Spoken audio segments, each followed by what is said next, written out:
encuentra en Apocalipsis 2. Vamos a meditar en la carta que Jesús pidió a Juan para escribir y enviar a la iglesia de Tiatira. Vamos a ver las palabras que Jesús inspiró al apóstol Juan para poder escribir a esta iglesia.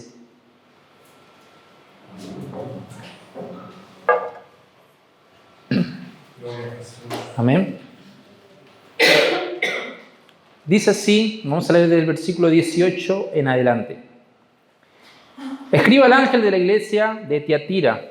Esto dice el Hijo de Dios, el que tiene ojos que resplandecen como llamas de fuego y pies que parecen bronce al rojo vivo. Conozco tus obras, tu amor y tu fe, tu servicio y tu perseverancia. Y sé que tus últimas obras son más abundantes que las primeras. Sin embargo, tengo en tu contra que toleras a Jezabel, esa mujer que se dice ser profetisa. Con su enseñanza engaña a mis siervos, pues los induce a cometer inmoralidades sexuales y a comer alimentos sacrificados a los ídolos. Le he dado tiempo para que se arrepienta de su inmoralidad, pero no quiere hacerlo. Por eso, la voy a postrar en un lecho de dolor, y a los que cometen adulterio con ella los haré sufrir terriblemente, a menos que se arrepientan de lo que aprendieron de ella. A los hijos de esa mujer los heriré de muerte. Así sabrán todas las iglesias que yo soy el que escudriña la mente y el corazón, y a cada uno de ustedes los trataré de acuerdo con sus obras. Ahora, el resto de los que están en Tiatira, es decir, a ustedes, que no siguen esa enseñanza ni han aprendido los mal llamados profundos secretos de Satanás, les digo que ya no les impondré ninguna otra carga. Eso sí, retengan con firmeza lo que ya tienen, hasta que yo venga. Al que salga vencedor y cumpla mi voluntad hasta el fin, le daré autoridad sobre las naciones, así como yo la he recibido de mi Padre. Y él las gobernará con puño de hierro y las hará pedazos como a vasija de barro. También le daré la estrella de la mañana.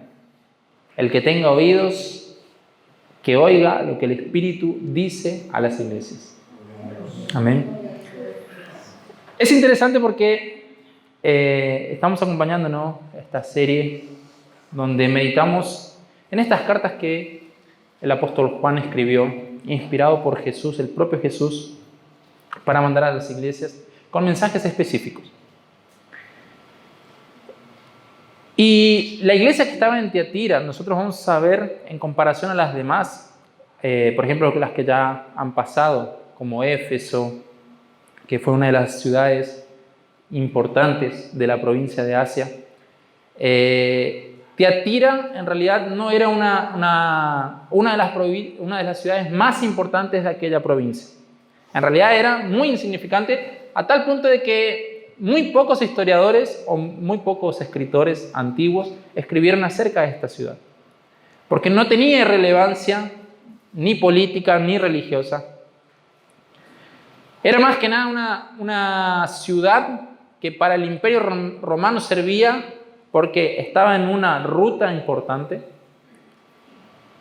y servía para abastecer a los ejércitos del imperio cuando pasaban por aquel lugar. Lo único para eso. Políticamente no era importante, no era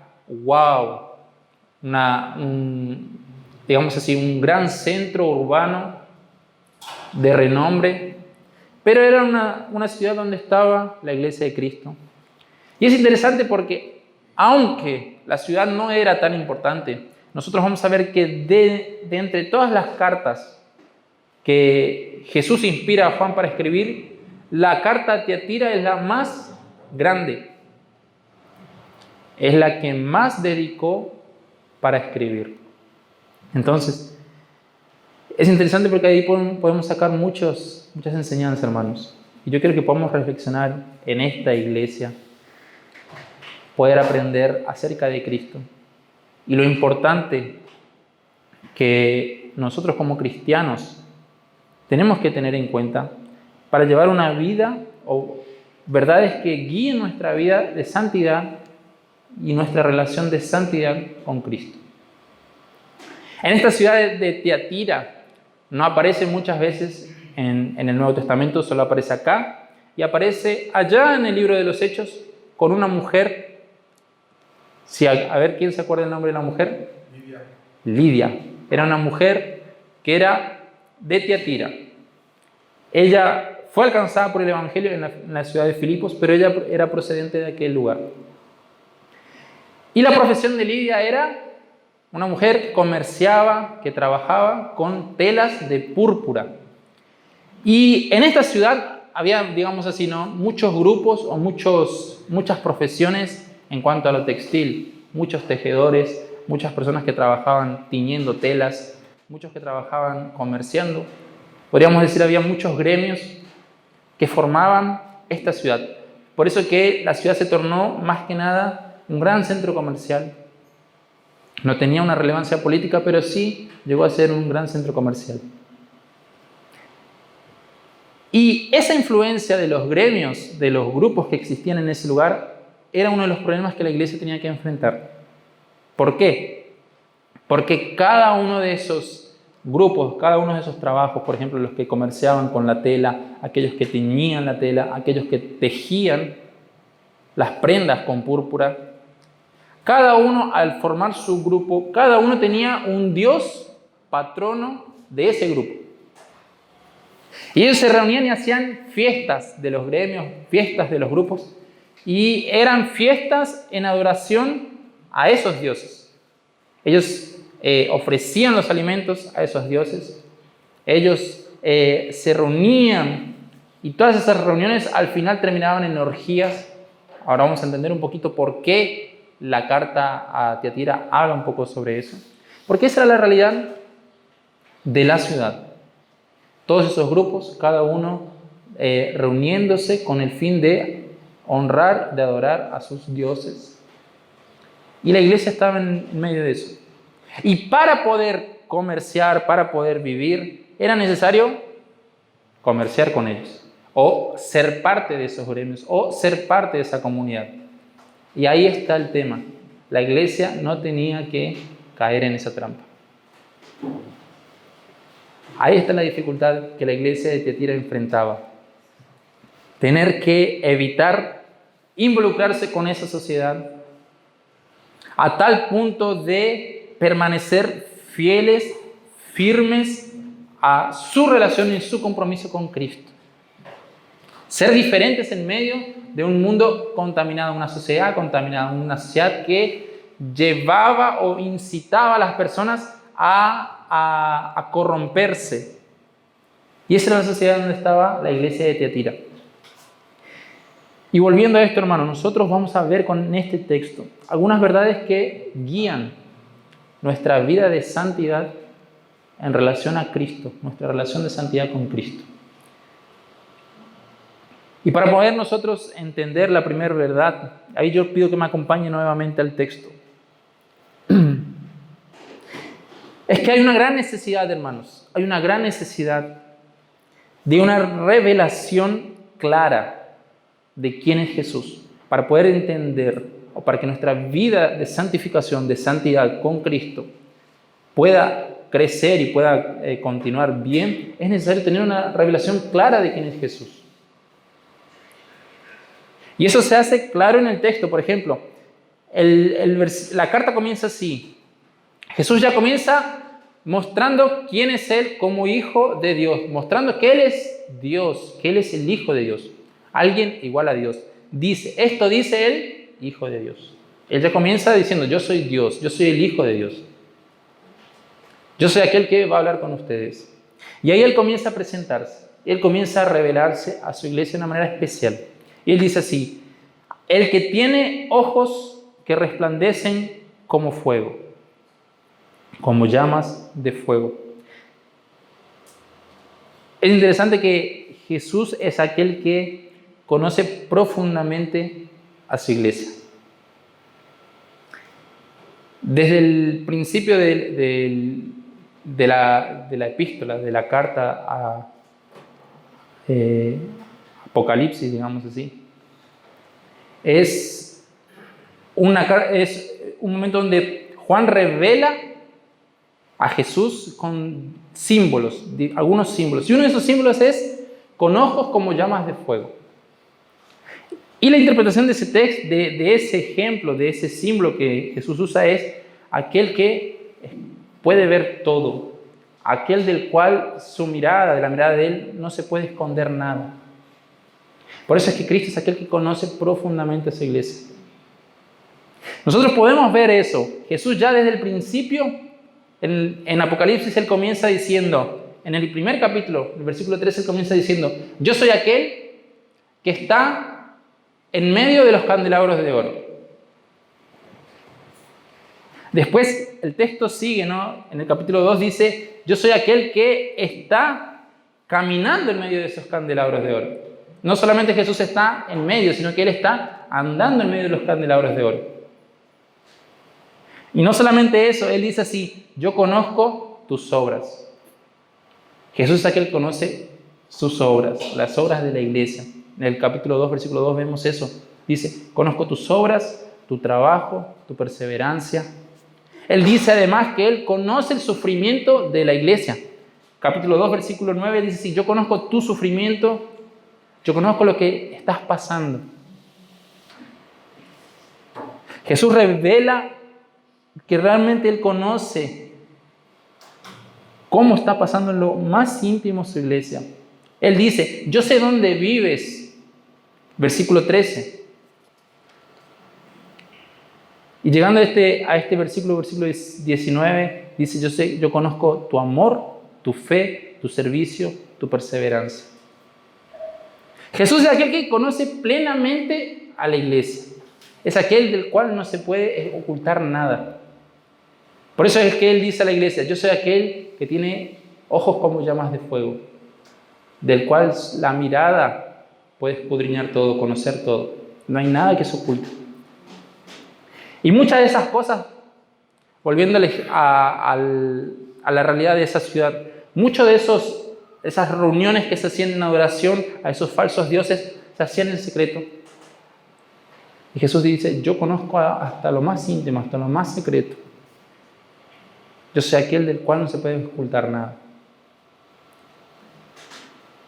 Y Él es aquel que realmente no solamente conoce, sino que escudriña lo más íntimo del corazón de las personas, del corazón de su iglesia. Él dice así en el versículo 23, en la segunda parte del versículo 23 dice, así sabrán todas las iglesias que yo soy el que escudriña la mente y el corazón, y a cada uno de ustedes les trataré de acuerdo a sus obras. Hermanos, Jesús ya comienza a recordar a la iglesia quién es Él. Y es interesante que podamos pensar que Él no dice eso para que la iglesia tenga miedo. Él no dice, bueno, yo conozco realmente, vos no podés ocultarte de mí. Al contrario, no es para generar miedo, sino que es para traer esperanza también. Jesús es el que conoce plenamente la realidad de la iglesia, sus sufrimientos, su duro trabajo, lo que estaba padeciendo, lo que estaba luchando. Y Él va a decir, y Él va a comenzar a elogiar a la iglesia de Tiatira, y Él va a decir así, versículo 19, conozco tus obras, tu amor, tu fe, tu servicio, tu perseverancia. Y acá vemos, por ejemplo, era una iglesia que realmente estaba trabajando, era una iglesia esforzada, una iglesia que no estaba quieta. Jesús conocía la obra, que era una iglesia que realmente se empeñaba en servir. Mismo así, Él después dijo así, yo conozco tu servicio, tu diaconía, tu disposición de servir a los demás, tu disposición de estar presto a ayudar a otros. Conozco tu amor. Si volvemos un poquito a las cartas anteriores, en esto Tiatira se diferencia de Éfeso. Éfeso era la iglesia que le faltaba amor. Tiatira no. Tiatira, Jesús dijo así, conozco tu amor, conozco la fe, Conozco la fe que tenés. Era una iglesia que era firme en las enseñanzas que recibieron. Fe acá no es solamente con esa confianza, sino que es seguridad o firmeza en las enseñanzas, en la doctrina, en lo que aprendieron. Conozco tu perseverancia. Perseverancia acá es la idea de soportar, aguantar los problemas, las persecuciones. Esa es la idea de perseverancia. Y Jesús va a hacer un elogio que no hace a ninguna otra de las iglesias. Él va a decir así: conozco que tus últimas obras, ¿qué dice? Son mucho más abundantes que las primeras. Era un grupo que crecía, que abundaba, que estaba realmente progresando en su fe, en su caminata con Cristo. Y Jesús era aquel que conocía la realidad de aquella iglesia, que escudriñaba el corazón de esa iglesia. Y es interesante que Jesús dice así, se presenta también como aquel que no solamente conoce y escudriña el corazón de las personas, no solamente conoce la realidad que vive la iglesia, no solamente conoce los pensamientos, lo más íntimo de cada persona, sino que Él es aquel que va a juzgar también a cada una de las personas conforme a sus obras. Él dice así: yo soy aquel que tiene, versículo 18, los pies que parecen bronce al rojo vivo. Y la idea de ese símbolo, de esa figura es de juicio, la identidad de juicio, de juzgar, de dar el peso justo o el valor justo a cada uno conforme a lo que es, digamos, valga la redundancia, ¿no? Justo, equitativo. Eso es la idea de pies como de bronce al rojo vivo. Y Jesús dice: yo soy aquel que va a juzgar la vida de cada uno de ustedes. Y es interesante porque ahí nosotros podemos ver, además de nosotros tener una clareza de quién, una claridad de quién es Jesús, para poder tener realmente una vida de santidad, una vida de santificación, es importante que esto nos lleva a una segunda verdad, que el pecado no debe ser tolerado. Si nosotros conocemos quién es Jesús, que Él es aquel que escudriña todas las cosas, que Él es aquel que conoce nuestra realidad, que, como dije anteriormente, no es para que tengamos temor, al contrario, es para que tengamos confianza. Él nos conoce. Podemos estar seguros porque cuando sufrimos, Él conoce nuestro sufrimiento. Él ya viene diciendo a las iglesias anteriormente: conozco tu sufrimiento, conozco tus obras, conozco tu trabajo, conozco lo que estás padeciendo, sé en dónde estás viviendo. Y Jesús dice a la iglesia: sé dónde estás viviendo, porque Él sabía que el lugar donde estaban las iglesias eran muchas veces lugares donde eran perseguidos, lugares donde eran maltratados. Y Él dijo: sé dónde vivís, sé dónde estás. Y era para traer esa confianza a las iglesias. Y es interesante porque acá nosotros podemos ver tal vez en la iglesia de Tiatira algunos grupos también dentro de la iglesia. Así como existía en la ciudad varios grupos, dentro de la iglesia también hay algunos grupos. Aquellos que perseveraban en la fe, en la comunión, en su andar con Cristo. Vemos ahí, por ejemplo, versículo 24. Él dice: y al resto de los que están en Tiatira.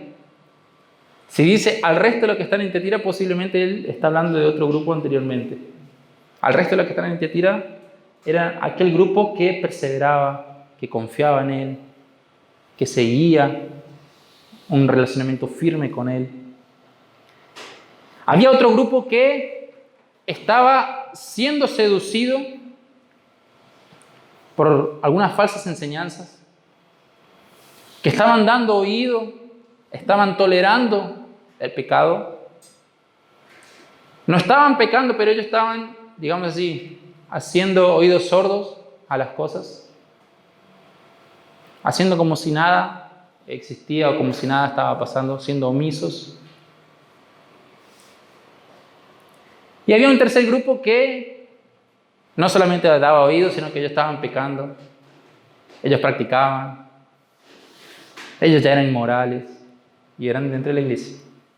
Estos grupos, aquellos que eran firmes en su fe, aquellos que estaban comenzando a ser seducidos y otros que ya directamente vivían de esa manera, que ya habían sido seducidos y ya comenzaron a practicar. Y Jesús va a decir, tengo en tu contra, versículo 20, tengo en tu contra que toleras a Jezabel. Y de ahí esta idea, hermanos. Para nosotros poder vivir esa vida de santificación es necesario no tolerar el pecado. Jesús va a hablar y va a decir que la iglesia tenía muchas cosas buenas, su perseverancia, su fe, su amor, pero había algo que ellos estaban descuidando. Ellos estaban tolerando el pecado. Y el pecado de una mujer específicamente, no sabemos, específicamente los estudiosos no saben si realmente esa mujer se llamaba Jezabel o si es una representación nada más de Jezabel, pero podemos decir que tal vez sea ambas cosas. Jezabel, Juan va a decir así, que lo que Jesús tenía en contra es que ellos toleraban las falsas enseñanzas que esta mujer traía, y dice así Jesús, que ella enseña y engaña a mis siervos, pues los induce a cometer inmoralidad sexual y a comer alimentos sacrificados a los ídolos. Puede ser que esta mujer se llamara Jezabel, pero esto nos hace recordar, hermanos, a la historia del Antiguo Testamento de una mujer que era la esposa del rey Acaz, que trajo falsas enseñanzas, trajo la adoración a Baal, trajo los profetas de Baal, trajo así persecución a los profetas de Dios, quiso matar al profeta de Dios. Y realmente estaba pasando lo mismo que pasó anteriormente en el pueblo de Israel, estaba pasando en la iglesia. El pueblo se estaba desviando, se estaban corrompiendo y estaban dejándose seducir por las enseñanzas de esta mujer. ¿Y cuál era la doctrina? ¿Cuál era la herejía que ella estaba enseñando? ¿Cuál era la falsa enseñanza que ella estaba introduciendo dentro de la iglesia y que muchos ya habían caído? Versículo 24 dice así, que había una enseñanza que era conocer los profundos secretos de Satanás. Podríamos decirlo así, ¿no? O podríamos, para entenderlo un poco mejor, esta mujer estaba diciendo, ser cristianos o predicar el evangelio no basta. Anunciar una vida diferente no basta. Porque no es posible vencer la inmoralidad, no es posible vencer a Satanás sin antes conocer los profundos secretos de Satanás. No es posible vos vencer a la inmoralidad o ser feliz o glorificar a Dios por haber vencido a la inmoralidad si no pasaste por eso. Es como decir, vos no tenés cómo saber o cómo decir porque vos no pasaste aquello. Es necesario pasar primero para después decir, realmente vencimos. Realmente vencí a la inmoralidad porque la viví y la vencí. Y esa era la enseñanza de esta mujer. Es necesario conocer los profundos secretos de Satanás para poder vencer a Satanás. Es como decir, vos para realmente, digamos así, disfrutar de tu riqueza, si había cristianos ricos en aquel lugar, tenés que realmente, para aprender a saber lo que es alegrarte por el sustento de Dios, alegrarte por las cosas que Dios te dio, tenés que aprender lo que es engañar, mentir, alcanzar una riqueza, para después saber y decir, no, yo realmente vencí, yo realmente pasé por eso, y hoy puedo decir que vencí el engaño, y hoy tengo lo que tengo porque me esforcé. Esa era la enseñanza de esta mujer. Es necesario practicar el pecado, es necesario experimentar esas cosas. Y muchas veces escuchamos hoy en día eso, que para poder hablar acerca de las drogas, para poder hablar acerca de la inmoralidad, para poder hablar de muchos otros temas, es necesario pasar. Y no es tan así, realmente no es tan así. ¿Por qué? Porque hay cosas que a veces nosotros decimos, es necesario pasar por, supongamos así, por un matrimonio que no tiene hijos,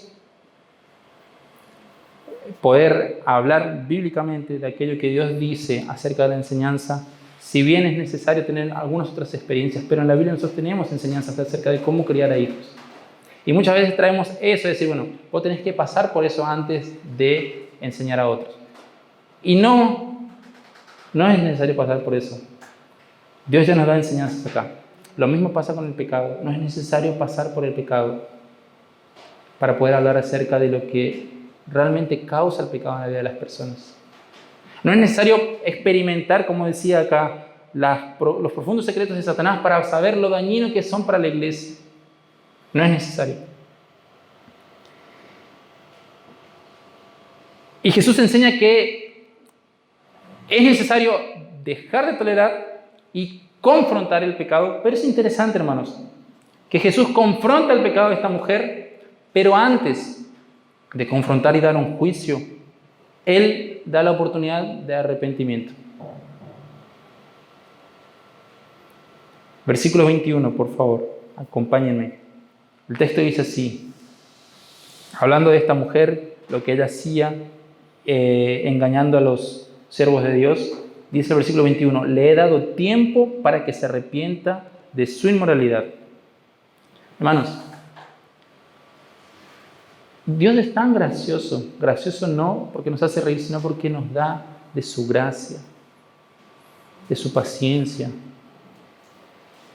Jesús todavía tenía paciencia con esta mujer para que ella se arrepintiera. Jesús todavía le daba tiempo para que ella pudiera arrepentirse de lo que estaba haciendo. Jesús podía venir y exterminarla y exterminar a todos los que estaban practicando lo que ella estaba haciendo, pero no, Él le daba tiempo. Él le daba tiempo para que ella se arrepintiera. Pero Jesús dijo así, como ella no quiere hacerlo, no quiere arrepentirse, entonces sí, Jesús es aquel que castiga, hermanos. Y castiga no porque Él quiere solamente, sino porque su santidad, hermanos, su santidad no le permite estar con el pecado, convivir con el pecado. Él es un Dios santo. No puede convivir con el pecado. Es interesante, hermanos, porque nosotros en la palabra de Dios vemos que muchas veces Dios castiga. Antes de dar su juicio, Dios castiga. Pero siempre pensamos en el castigo como algo negativo para nosotros. Y es negativo porque no nos gusta cambiar. No nos gusta dejar de hacer las cosas. Y la Biblia dice así, Jesús o el Padre castiga a aquel que ama. Y eso lo vemos acá en la vida de esta mujer. Jesús amaba a esta mujer a tal punto de que Él le daba tiempo para arrepentirse, oportunidades para arrepentirse. Es por eso, hermanos, que es necesario entender la tercera verdad también, que esa vida de santificación que nosotros tenemos que llevar con Jesús exige perseverancia, perseverancia hasta el fin. Recordemos, había dos grupos, unos que estaban escuchando y dejándose seducir, otros que ya habían caído en la seducción, pero Jesús le escribe a aquel remanente que es fiel, aquel grupo que permanecía fiel a ese compromiso que asumieron con Él. Y Él dice así desde el versículo 24, al resto, a estos que permanecen fiel, es decir, a ustedes, que no siguen esa enseñanza, ni han aprendido los mal llamados profundos secretos de Satanás, les digo que ya no les impondré ninguna otra carga. Eso sí, retengan con firmeza lo que ya tienen. Hermanos, Es necesaria la perseverancia hasta el fin en nuestra vida de santificación. Jesús le está diciendo, lo que ustedes tienen, iglesia, es suficiente. Nosotros tenemos a Cristo en nuestra vida. Es suficiente para nosotros vivir una vida de santificación. Es suficiente para nosotros vivir una vida plena. Iglesia, lo que ustedes tienen, reténgalo hasta el fin. Eso es suficiente. Y la promesa de poder no solamente permanecer hasta el fin, sino que ser vencedores. Jesús dijo así, y al que salga vencedor y cumpla con mi voluntad, hasta el fin le daré autoridad sobre todas las naciones, así como yo la he recibido de mi Padre. Él las gobernará con puño de hierro y las hará pedazos como a vasija de barro. Jesús promete que el cristiano va a reinar con él. La palabra de nuestro Dios dice que su iglesia va a tener la posibilidad de juzgar a los impíos y aún a los propios ángeles. La iglesia tendrá la oportunidad de juzgar, de reinar junto con Cristo.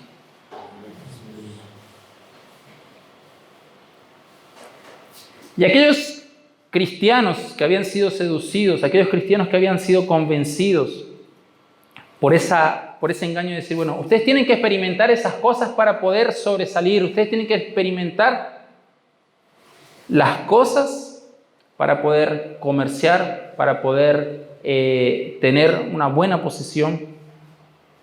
Ustedes tienen que lucrar con esta comunidad. Es imposible nosotros aislarnos de esta comunidad, porque si nos aislamos nosotros perecemos. Y ese era el engaño que estaba entrando, y esos cristianos habían sido convencidos.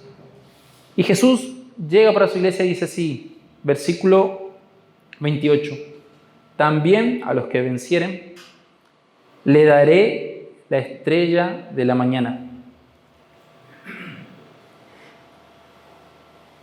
En aquella época estaba comenzando una falsa enseñanza, ¿no?, de que la materia era mala. Lo que realmente importaba era lo espiritual.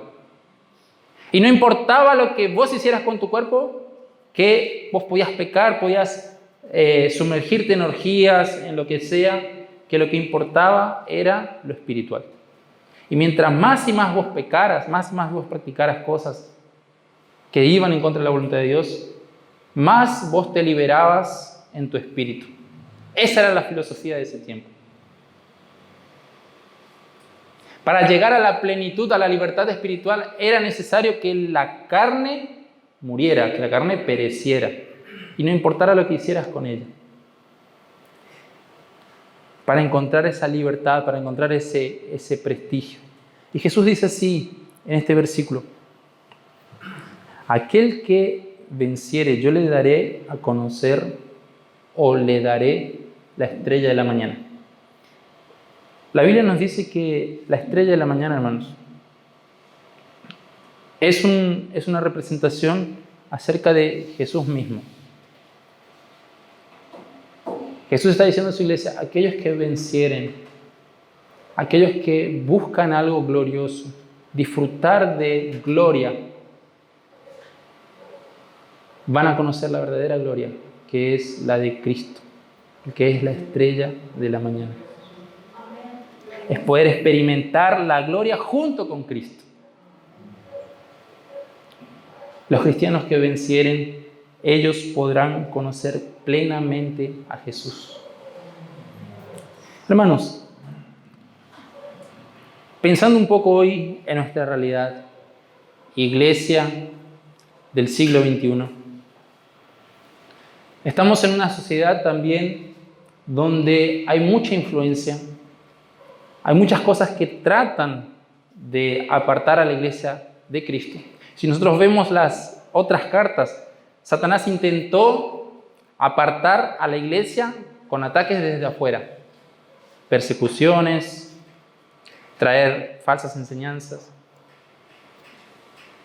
todo ataques externos, pero acá nosotros vemos que la iglesia comenzó a ser atacada desde adentro hacia afuera. Y hermanos, Hoy nosotros vivimos en una sociedad donde trata cada día también de apartarnos. Satanás trata cada día de corrompernos y apartarnos de esta vida de santidad que Jesús quiere para nosotros. Y por eso es necesario nosotros tener un conocimiento pleno de quién es Jesús. Tal vez no vamos a conocer plenamente a Cristo porque somos seres finitos, pero lo que es necesario acerca de Cristo, Él ya lo reveló en su palabra. Él se reveló a nosotros de una manera que nosotros podemos entender. Y no para tener temor de Él, sino que para poder acercarnos más a Él y tener confianza de quién es Él. De quién es el Dios a quien nosotros estamos sirviendo. Y entender que no es un Dios cualquiera, sino que es aquel que conoce realmente quiénes somos, lo que pasamos, lo que sufrimos, lo que padecemos. Y es aquel que realmente va a obrar conforme a nuestra firmeza, nuestra confianza, nuestras obras. Aquel que nos va a recompensar si permanecemos fieles. Aquel que nos va a recompensar, dice así, aquel que nos va a dar la oportunidad de reinar junto con Él cuando Él vuelva. Que nos va a dar la oportunidad de conocerlo plenamente cuando Él venga.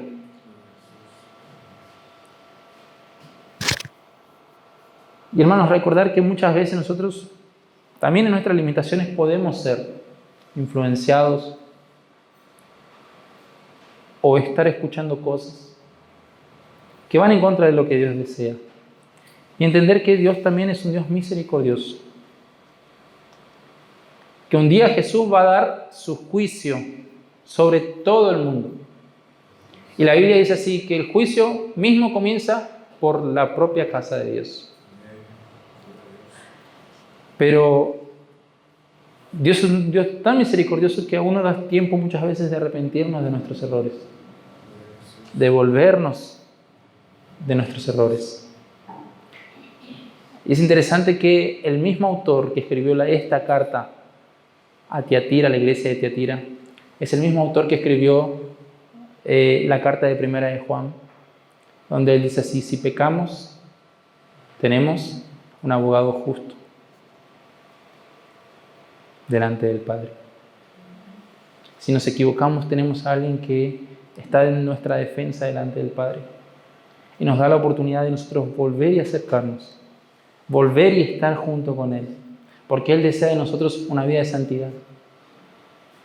Él desea de nosotros que nosotros no toleremos el pecado, pero no es, bueno, yo no voy a comenzar a dejar de tolerar el pecado de mi hermano. No, es en primer lugar comenzar a dejar de tolerar mi propio pecado. Dejar de tolerar el pecado que está dentro de mí. Dejar de tolerar aquellas cosas que yo estoy escuchando y que me están apartando de Dios. Es dejar de tolerar aquellas cosas que tal vez me están influenciando en algún momento y ya me apartaron de Cristo. Y Dios me da la oportunidad de arrepentirme, de volver, porque Él es un Dios de misericordia y que desea cada día que nosotros podamos vivir una vida de santidad. Hermanos, que en este siglo que nosotros vivimos, que realmente podamos vivir de esta manera, una vida de santidad. Una iglesia que busca marcar una diferencia, no porque seamos mejores, sino porque tenemos a aquel que realmente puede hacer esas cosas posibles. Tal vez la iglesia de Tiatira parecía la más insignificante de todas, pero aquel que estaba con ella realmente podía hacer todo y era realmente el que marcaba la diferencia, hermanos. Era el que realmente le hacía una iglesia importante. La obra y la fe en aquel que realmente estaba con la iglesia de Tiatira, con aquel remanente fiel, es el que realmente marcaba la diferencia, hermanos. Y Jesús es el que está con nosotros también. Él es el que marca la diferencia en nuestras vidas. Él es el que va a permitir que nosotros llevemos una vida que a Él le agrade. Y es en Él que tenemos que depositar nuestra confianza y es permanecer fieles hasta el fin. Amén. Te invito a ponerte de pie.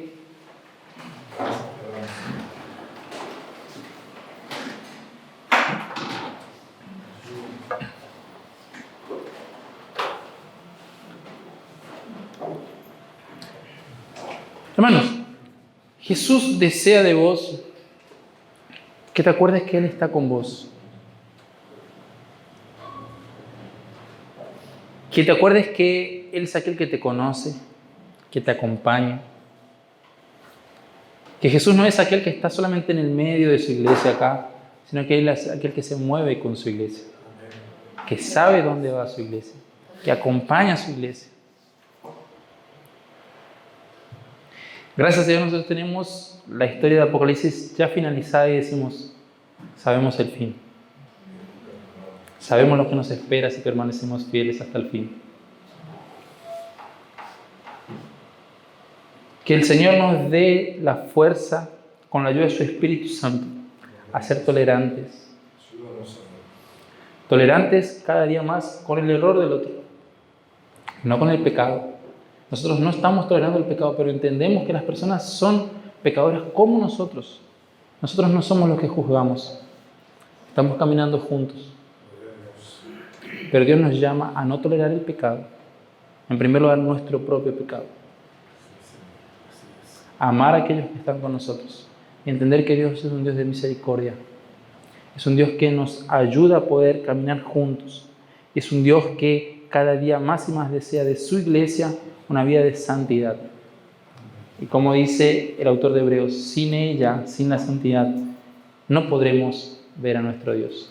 Amén. Vamos a orar. Yo te pido que vos pienses. Pensá en aquello que vos necesitas. Que tal vez decís, bueno, necesito realmente de Cristo para poder vencer esto. O estoy siendo influenciado. Estoy escuchando ciertas voces.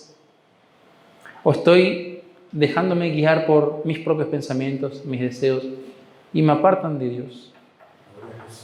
Pedir que el Señor nos dé esa posibilidad, esa fuerza de poder ser fieles a Él, fieles a esta vida que Él desea con nosotros. Amén. Vamos a orar.